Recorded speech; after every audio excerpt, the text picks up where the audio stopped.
Welcome. Enchantments, it's been completely revamped. So if you've seen my other content, you probably realise that something's a little off here. That, in fact, is the fact that I am in 1.21.4, where the most recent update came out. The problem? Well, I really don't know what I'm doing with the mace. However, I can respect that this is a huge change, so I'm going to be showing you what has happened. If you're used to Content SMP, you probably know about all sorts of chicanery that occurs with Riptide chasing. With the Soul Fork, you are able to Riptide in the air without rain, without water. It only requires either 1 bar of XP or 1 health if you have no XP left. However, in 1.21 we don't have that.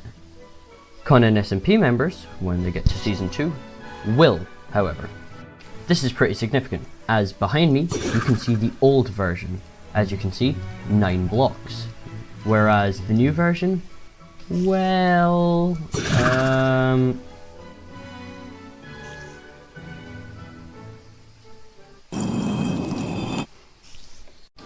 Now, as I said before, I'm not particularly good with the mace. However, this is something I'm trying to improve. What I do know is what I have here is my lovely Windburst mace, and I'm going to hit the zombie, and as you can see, 7 hearts of damage. Well, 1 extra heart because of fall damage. What you have to understand here is that zombie is the equivalent of a player with absolutely no armor on. So, really, the mace isn't doing all that much damage. This has all changed, however. After the new patch from Moriya, he decided that, yeah, maces kinda do suck right now, so he buffed them by quite an impressive margin. As you can see, now in the new patch, I've got this lovely same Windburst mace, and I'm gonna show you. This does 9 hearts of damage, from 3 blocks up. Oh well, I guess 4 with the jumping, but my point remains. That is significant. If you think that's crazy, you should see the stuff that happens when you're up even further. Observe this lovely little warden that's only 10 blocks below me. And that's, what, 14.5 hearts? That's quite impressive.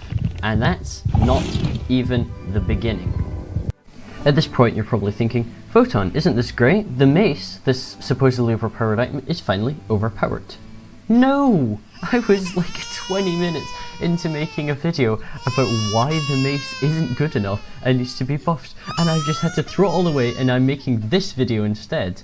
So yes, it's good. However, there was some sort of personal consequence. At this point you're probably wondering, Photon, isn't this great?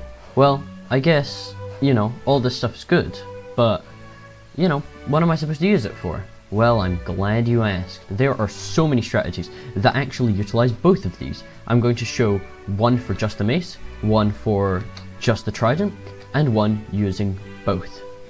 As you can see down there, we've got this lovely iron golem in his natural habitat. What I'm going to do is I'm going to show you the strategy using a Windburst mace and a meteor mace, and then I'm going to explain it to you.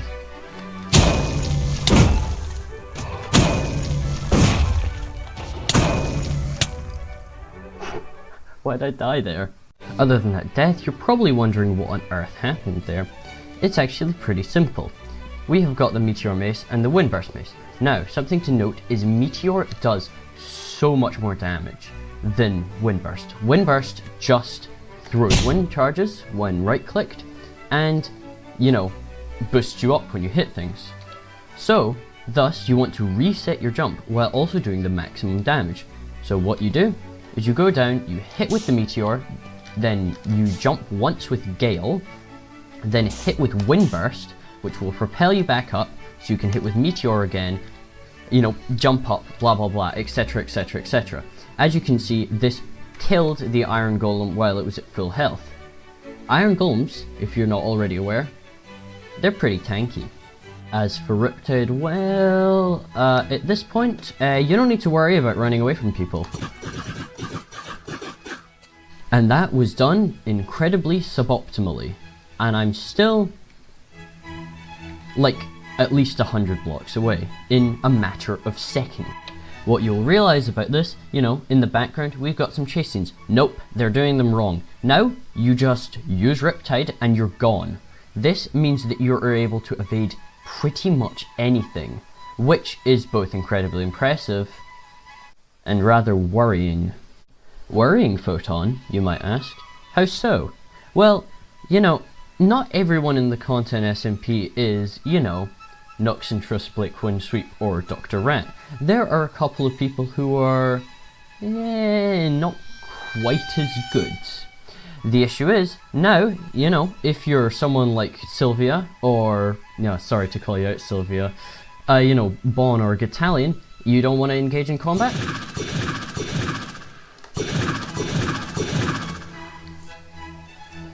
Bye-bye.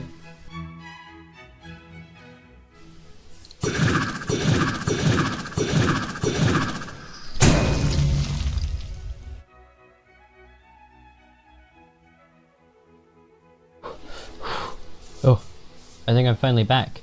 1.19, yeah, there's my Alton. Oh, and that's definitely one of my holes. Yep. Well, what did we learn from this entire experience? Well, for one, now Riptide is going to be incredibly good. Second of all, maces, they scare me. Like, a lot.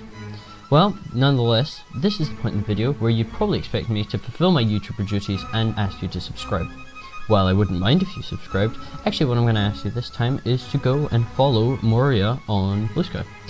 He's an incredibly talented modder, and I would genuinely think it would be great if we could support his work further. So, you should probably go and do that. Now, without further ado, have a lovely rest of your day, and I'll see you next time. Goodbye!